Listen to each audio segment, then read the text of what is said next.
What if I told you that a single moment on a basketball court, one that lasted less than a second, one that almost nobody even noticed while it was happening, would explode into one of the ugliest, most talked about storms the WNBA has ever seen? A moment so small that even the referees standing right there missed it. A moment that the woman involved swears she didn't even know had happened until the game was already over.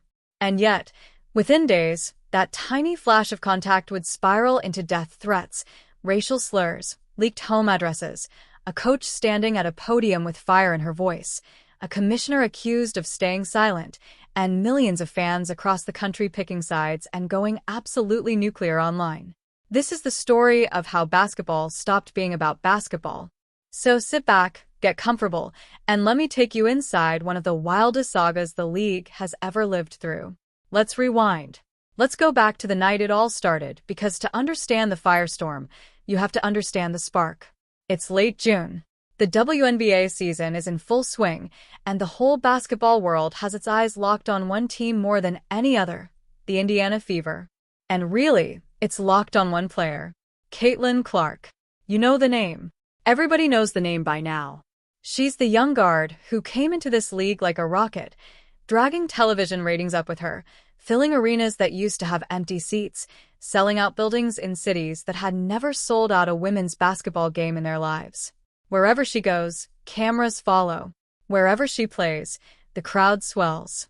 She has become, in a very short time, the single biggest draw the league has ever known. And that kind of spotlight, that kind of gravity, it changes everything around her. It changes how teams guard her. It changes how physically people play her. And it changes how the whole world reacts when something happens to her. Now, on this particular night, the Fever are facing the Phoenix Mercury. And on the other side of the floor is a player who is, in her own right, an absolute legend of the game. Alyssa Thomas, a six-time All-Star. One of the toughest, grittiest, most physical competitors the WNBA has ever produced. The kind of player who plays through pain, plays with a chip on her shoulder, and never backs down from anybody. If you know women's basketball, you respect Alyssa Thomas. She's a warrior. She's earned every bit of her reputation. So you've got these two forces on the same court. The brightest young star in the sport, and one of its toughest veterans. And the game is exactly what you'd expect between two teams that don't like each other. Chippy, physical, full of tension. In fact, just a couple of nights before this, these same two teams had played, and it had been ugly. 6 technical fouls. An ejection. Caitlin Clark had even picked up a technical foul in that earlier game, her 5th of the season. There was bad blood in the air. Everybody in both locker rooms knew that when these teams met again, it was going to be a battle. And then it happened. 6 minutes and 52 seconds left in the second quarter. Clark and Thomas get tangled up. Bodies collide, arms get caught the way they do 100 times a game in a physical sport. And in that split second of chaos, Alyssa Thomas's fist makes contact with Caitlin Clark's throat. Her throat. Now here's the thing that makes this whole story so strange, so hard to pin down. In the moment, almost nobody reacted. The referees standing right there, they didn't call anything. No whistle. No foul. Nothing. The game just kept going. Clark got up. Thomas got up. Play continued. If you were watching live, you might have blinked and missed it entirely.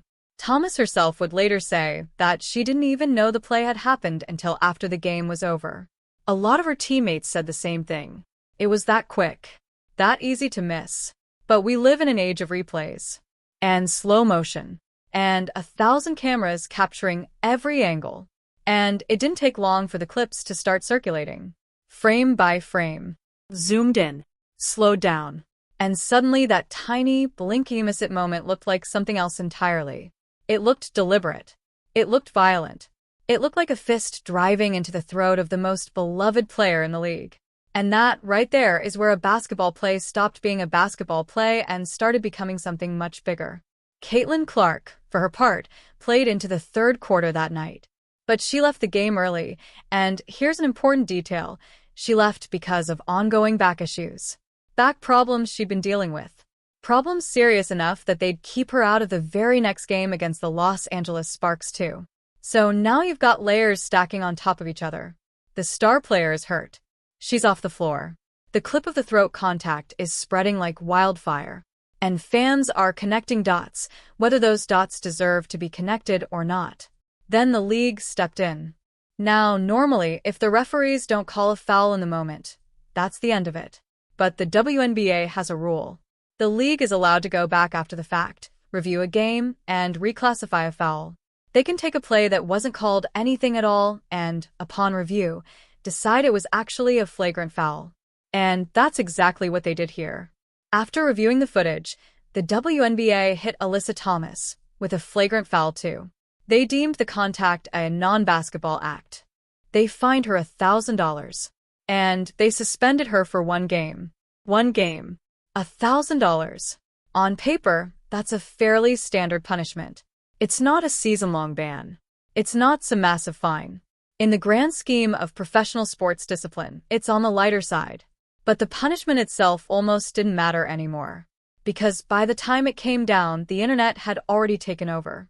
The story had already left the hands of the league, left the hands of the players, and gone somewhere far darker. And here's a detail that tells you just how fast and how chaotic this all became. Alyssa Thomas would later say she didn't even find out she was being suspended until about 10 minutes before it was announced publicly on social media. 10 minutes. That's how little warning she got that her name was about to be at the center of a national controversy. She served her suspension. The Mercury played the Toronto Tempo without her. And you might think, okay, that's it. She sat out a game. She paid the fine, everybody moves on. Basketball goes back to being basketball. But no. Because while Alyssa Thomas was sitting out that game, something was happening to her away from the court. Something that had nothing to do with basketball at all. And when she finally stepped in front of reporters to talk about it, she didn't talk about the foul. She didn't talk about the suspension. She talked about something that turned everyone's stomach. Death threats. Let me tell you what Alyssa Thomas said, because her words matter here, and they're the beating heart of this entire story. She stood at her team's practice facility, in front of a group of reporters, and she opened up about what her life had become in the days since that play. And it wasn't pretty. She said she had been receiving death threats. Not just angry comments. Not just people telling her she played dirty. Actual threats against her life. Threats against her family. People were calling her racial slurs. People were leaking private addresses. People were posting, in her words, crazy pictures that have nothing to do with basketball. Think about that for a second. Really let it sink in. This is a professional athlete who got into a physical tangle during a physical game, something that happens in basketball all the time, and as a result, strangers on the internet decided it was okay to threaten to kill her. To threaten her family. To dig up where she lives, and put it out there for the world to see. It's unfortunate that it's come to this over basketball, Thomas said. And you could hear the exhaustion in it. A lot of us, myself included, didn't even know the play took place until after the game. Now we're being painted as thugs. There's death threats out on us. It's really unacceptable. It's something that needs to change in this league, and I'm just really sick and tired of it. Sick and tired. That's how she put it. And then she made something very clear. She said this wasn't about the suspension. She wasn't standing up there complaining about missing a game. It's not even about the suspension, she said. If that's what they felt was necessary in that moment, then so be it. She even acknowledged there were probably other plays you could argue the same about. No, what she was upset about, what she said she was truly frightened about, was safety. And here's the irony she pointed to, the thing that cut right to the bone. She said the league is always so concerned about safety on the court, protecting players from hard fouls, protecting players during the game. But what about off the court? We're so concerned about the safety on the court, she said, but time and time again, we're having people threaten our lives, leaking addresses out there, putting crazy pictures that have nothing to do with basketball. She drew a line, too, a line that I think a lot of people forget exists. She said there's a difference between trolling and there's a difference between hatred. And she's right. Trolling is somebody talking trash, somebody being annoying, somebody saying you played bad or you're overrated. That's part of sports. Every athlete deals with it. But hatred? Threatening someone's life? Sending racial slurs? Publishing their home address? That's not sports anymore. That's not fandom. That's something poisonous, and it crossed a line that should never be crossed. The hatred that we're experiencing over a play that, honestly, was a complete accident. No one even knew it happened, she said. It's just unfortunate. The league has to do better in this instance. The league has to do better. Remember that phrase, because it's about to become the center of the next chapter. Because Alyssa Thomas didn't stop at describing the threats. She turned her attention to the top. To the person in charge of the entire WNBA. The Commissioner, Cathy Engelbert. And what she said was pointed, and it was personal, and it lit a whole new fire. Thomas said that in all the days since the incident, days in which she was getting death threats, days in which her family was being threatened, days in which her address was being leaked, she had not heard a single word from the commissioner of the league. Nothing. Silence. We still have yet to hear anything from Cathy, Thomas said. And then came the line that really stung. It's no surprise. You could see what's being said on social media. Yeah, it's unfortunate, but as usual, she remains silent. That's unfortunate when our lives are being threatened. As usual, she remains silent. That's a heavy accusation. That's a player standing up and saying, in front of cameras, that the person whose entire job is to protect and lead this league had gone quiet at the exact moment protection was needed most. When lives were being threatened. When the situation had spun completely out of control. Now, the league did respond. Later that same day, after Thomas spoke, Commissioner Engelbert released a statement. And in it, she said the league vehemently condemns any and all forms of hate. She said, the safety and well-being of everyone in our community is always the league's top priority. We are aware of Alyssa Thomas's comments, and what she and her teammates have experienced is completely unacceptable and not representative of the WNBA community. The league and our security team have been in contact with the Phoenix Mercury organization and remain committed to protecting all players. Those are the right words on paper. Condemning hate, prioritizing safety, committing to protecting players. But for a lot of people, the timing said everything. The statement came after Thomas called her out publicly, not before. And a source with knowledge of the situation would push back, saying the commissioner had actually exchanged texts and offered to get on a call with Alyssa Thomas the week before, and that upon hearing about the threats, she immediately directed league security to contact Phoenix's security team. So there are two versions of the story here. One where the commissioner was silent and absent, and one where she was quietly working behind the scenes. And which one you believe probably depends on which side of this whole thing you already stand on. And that's the thing about the story. There are always two sides. And the second side was about to get a very loud, very passionate voice. Enter Stephanie White. Now, if you don't know who Stephanie White is, let me set the scene. She's the head coach of the Indiana Fever. That's right, Caitlin Clark's team. Clark's own coach. So you'd think if anybody, this would be the person to come out swinging against Alyssa Thomas. This would be the person to say, you hit my star player in the throat. You deserve everything you get. Right? That's what you'd expect. But that's not what happened. And this is where the story takes a turn that surprised a lot of people. Because here's a piece of history that matters. Before Stephanie White ever coached Caitlin Clark, before she was ever with the Indiana Fever in this role, she coached Alyssa Thomas. For 2 seasons, back in Connecticut. She knows Thomas. She coached her. There's a relationship there, a real one, built over years. And so when this whole storm was raging, when the internet was tearing Alyssa Thomas apart, Stephanie White found herself in a strange position. The coach of the player who got hit, standing up to defend the player who did the hitting. And stand up she did. On a Wednesday, Stephanie White addressed reporters, and she did not hold back. She called the online harassment of Alyssa Thomas absolutely unacceptable. And then she went further. She didn't just talk about this one incident. She talked about something bigger, something rotten that she felt had been growing in and around the league. I think as a league as a whole, there's been so much more toxicity, racism, homophobia, straight-out nonsense, hate nonsense, White said. And it is absolutely unacceptable. Toxicity, racism, homophobia, hate. Those are strong words from a head coach standing at a podium. But she wasn't done. And this next part is really the key, because it's where she tried to make sense of who was actually behind all this poison. Most of it is coming from the online community, she said.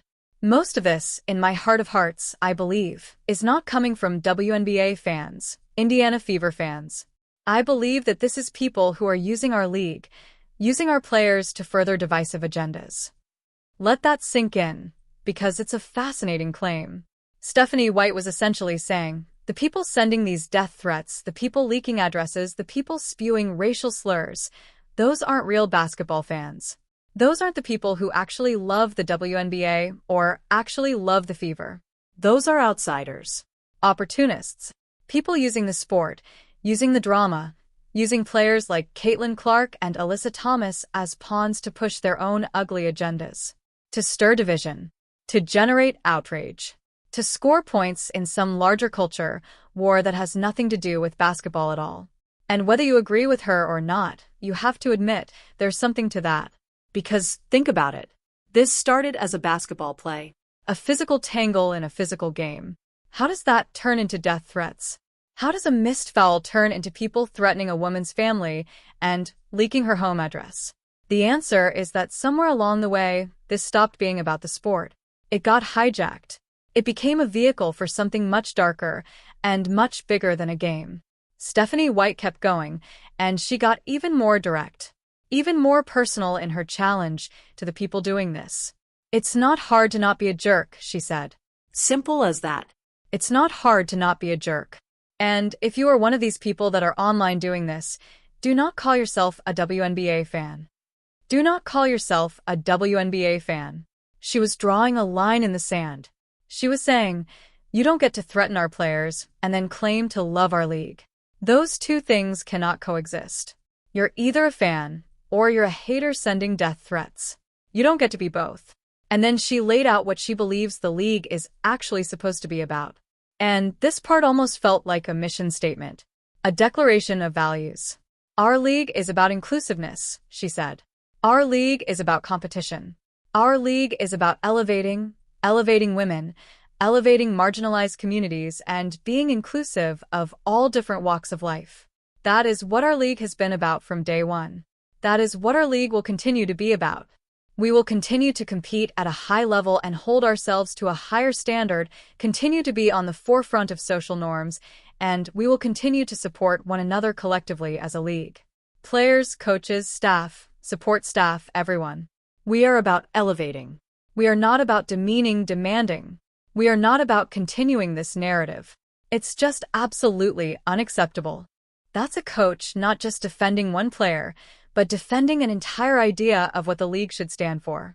And she made a point of saying that criticism and passion are fine. She said it's valid for fans to be passionate about their favorite players. Some criticism is welcomed and warranted. That's part of sports. Nobody's saying you can't be upset when your favorite player gets hit. Nobody's saying you can't argue about whether the suspension was fair. That's all fair game. But the online discussion around Thomas had gone way past that. It had crossed from passion into poison. And players, human beings, needed to be protected from it. So now, take a step back and look at where we are. Look at the full picture that had formed. You've got Caitlin Clark, the biggest star in the sport, on the sidelines with a back injury, at the center of a controversy she didn't ask for. You've got Alyssa Thomas, a beloved veteran and warrior of the game, suspended, fined, and now fearing for her life and her family's safety because of threats from strangers on the internet. You've got a commissioner accused of staying silent at the worst possible moment, scrambling to release a statement condemning hate. And you've got Stephanie White, the coach of the very player who got hit, standing up and refusing to pile on, instead pointing her finger at the toxic online mob and telling them flat out that they are not welcome, that they are not real fans, that they are poisoning something beautiful. And in the middle of all of it, an entire fan base, actually 2 fan bases and really the whole basketball world, going absolutely nuclear. Picking sides. Arguing. Screaming into the void of social media. Some defending Clark, insisting the foul was dirty and deliberate and that Thomas got off easy. Some defending Thomas, insisting it was a total accident that got blown out of proportion by people who don't even watch the sport. And this is exactly why the podcasts, the reaction channels, the whole online commentary world lit up like a Christmas tree. Everybody had a take. Everybody had an opinion. Everybody wanted to weigh in on what Stephanie White said, on what Alyssa Thomas revealed, on whether the commissioner did enough, on who is really to blame. But let me pull us back to the human core of this, because it's easy to get lost in the noise. Easy to treat this like a sports debate, like an argument about a bad call. It's not. Underneath all the hot takes and all the outrage, there are real people. There's a woman named Alyssa Thomas who went to work, played a basketball game, got tangled up in a physical play like she has thousands of times in her career, and came home to death threats. Threats against her life. Threats against the people she loves. Her home address floating around online for anyone with bad intentions to find. And there's the deeper question that Stephanie White forced everyone to confront. What is happening to us? How do we get to a place where a basketball play, an accident, by many accounts, one so small the referees didn't even see it, becomes a reason to threaten someone's life? How did the joy of sport, the beauty of competition, the thing that's supposed to bring us together, become a battlefield where people feel entitled to spew hatred and terror? White's answer was that the people doing this aren't really fans at all. That they're using the league, using its rising stars, using the passion and the drama as fuel for divisive agendas that have nothing to do with basketball. And when you look at the pattern, it's hard to completely dismiss that. Because the WNBA, over the last couple of years, has become a lightning rod. It's grown faster than ever. It's more popular than ever. Caitlin Clark alone has brought millions of new eyes to the sport. But with all that attention came a flood of people who don't actually care about the game. People who see it only as a stage for arguments about race, about gender, about culture, about all the biggest and most divisive topics in society. And those people don't care who gets hurt in the crossfire. They don't care about Alyssa Thomas the person or Caitlin Clark the person. They only care about the fight, the outrage, the clicks. And that's the tragedy at the heart of this whole thing. Two incredible athletes, a young phenom and a veteran legend, both of them just trying to play the game they love. Both of them caught in a storm that grew far bigger than either of them, far bigger than any single foul, far bigger than basketball itself. Now let's talk about what was happening around all of this, because Stephanie White wasn't the only voice. This whole situation had the entire league talking, and it revealed something important about how people inside the sport felt. The Mercury's own head coach, Nate Tibbetts, had ripped into the WNBA over how the Thomas ruling was handled. He was irked by the suspension process itself, the way it came down, the lack of communication, the sense that his player was being treated unfairly. Remember, Thomas found out she was suspended only about 10 minutes before the public did. That's the kind of thing that makes a coach furious. It feels like being blindsided by your own league. And then there were the voices from the other side, defending Clark and criticizing how the league protects its players. Sophie Cunningham, a teammate of Clark's, had come out and said that opponents were definitely targeting Caitlin Clark. That she was getting hit harder, guarded rougher, treated more physically than other players, and that the league wasn't doing enough to protect its biggest star. Former stars weighed in too, legends of the game saying the WNBA has to do a better job of protecting its players, period. Not just Clark. Everyone. So you had this incredible split. On one side, people saying Clark isn't protected enough, that opponents are allowed to hammer her, that the throat contact was just the latest example of a league failing to shield its brightest talent.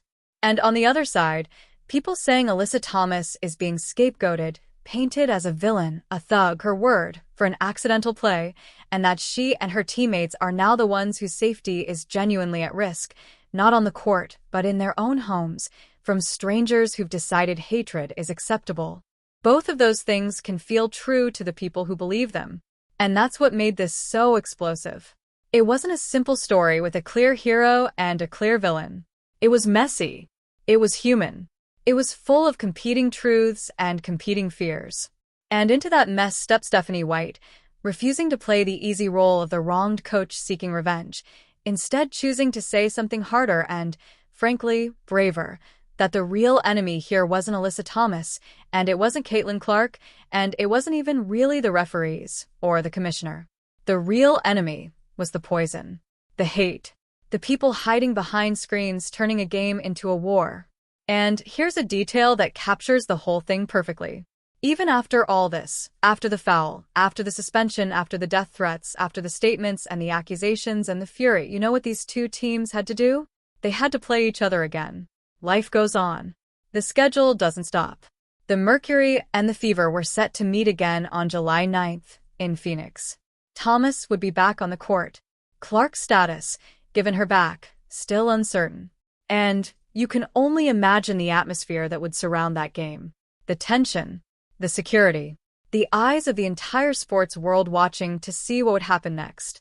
Because think about what these players were being asked to do. Go back out there. Compete.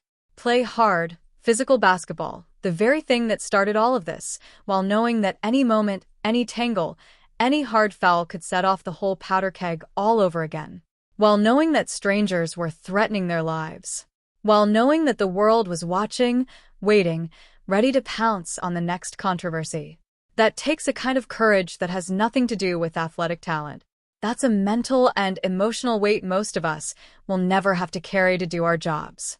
Now, let me bring us back to Stephanie White's words one more time, because I think they're the thread that ties this whole story together. When she stood at that podium and said, "It's not hard to not be a jerk," she wasn't just talking to the trolls. She was talking to all of us.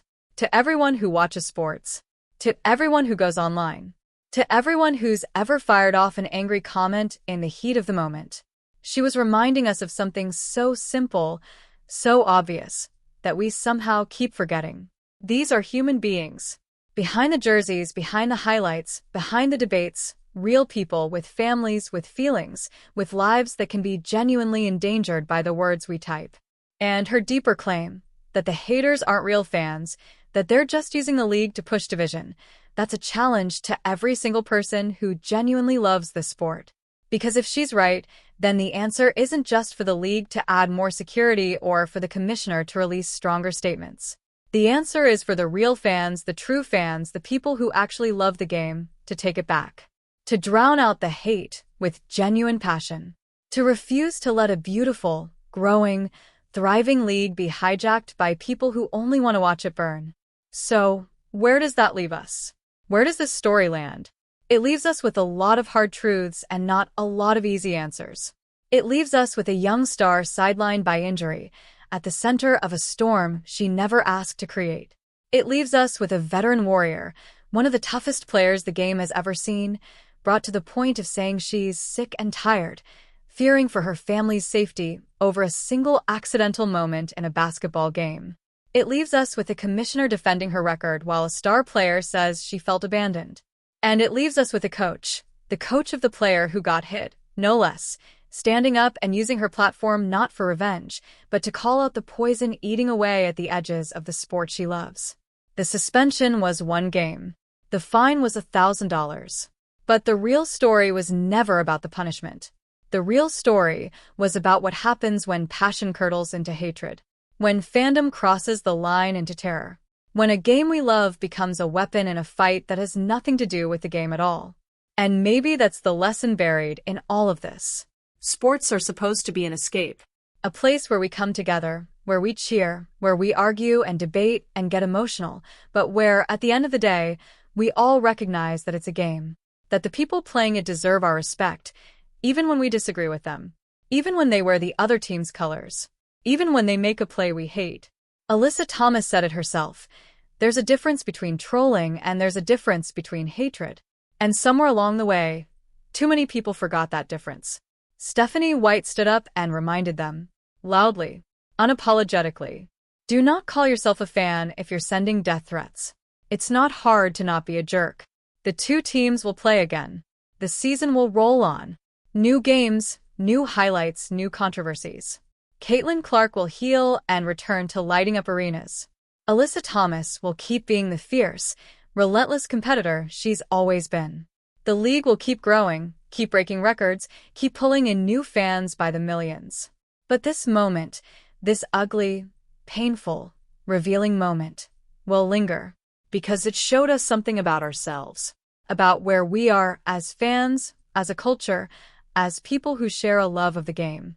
It held up a mirror, And what it reflected wasn't always pretty. The question that remains, the one hanging in the air long after the statements fade and the news cycle moves on, is a simple one. Are we going to be the kind of fans Stephanie White believes in? The ones who elevate, who support, who compete with fire but treat each other with basic human decency?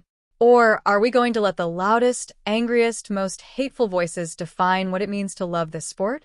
Because the players can only do so much. The league can only do so much. In the end, the culture of a sport is built by the people who watch it. By us. By what we tolerate and what we refuse to tolerate. By whether we choose to be passionate or choose to be cruel. And if there's one thing this entire firestorm made crystal clear, it's that the choice matters more than ever. The world is watching women's basketball like never before. Millions of new eyes. Millions of new hearts. This is the moment. This is the chance to show what the sport, and the people who love it, are really made of. Alyssa Thomas said the league has to do better. Stephanie White said the fans doing this aren't real fans at all. Cathy Engelbert said the league condemns all forms of hate. And now, with all those words spoken and all those lines drawn, the story passes to everyone who watches. To everyone who cares. To everyone who ever picked a side and typed a comment and hit send. One split second on a basketball court. A fist to a throat that almost nobody saw. And from it, an entire storm of anger, of fear, of hatred, but also of courage, of honesty, of people standing up and saying enough. That's how fast it can happen. That's how thin the line is between the game we love and the ugliness lurking at its edges. And that's why what happens next, not just on the court, but in how all of us choose to act, matters more than any single foul, any single suspension, any single game ever could. So the next time you're tempted to fire off that angry comment, the next time the outrage machine tries to pull you in, the next time a play makes your blood boil and your fingers itch to type something cruel, remember Alyssa Thomas standing at that podium, sick and tired, talking about death threats over a game. Remember Stephanie White, coaching the other team, standing up to defend a rival because it was the right thing to do. And remember those 5 simple words that cut through all the noise, all the drama, all the division. It's not hard to not be a jerk. It really isn't. And maybe, just maybe, if enough of us actually listen, the next time 2 great players get tangled up on a basketball court, it can just be basketball again.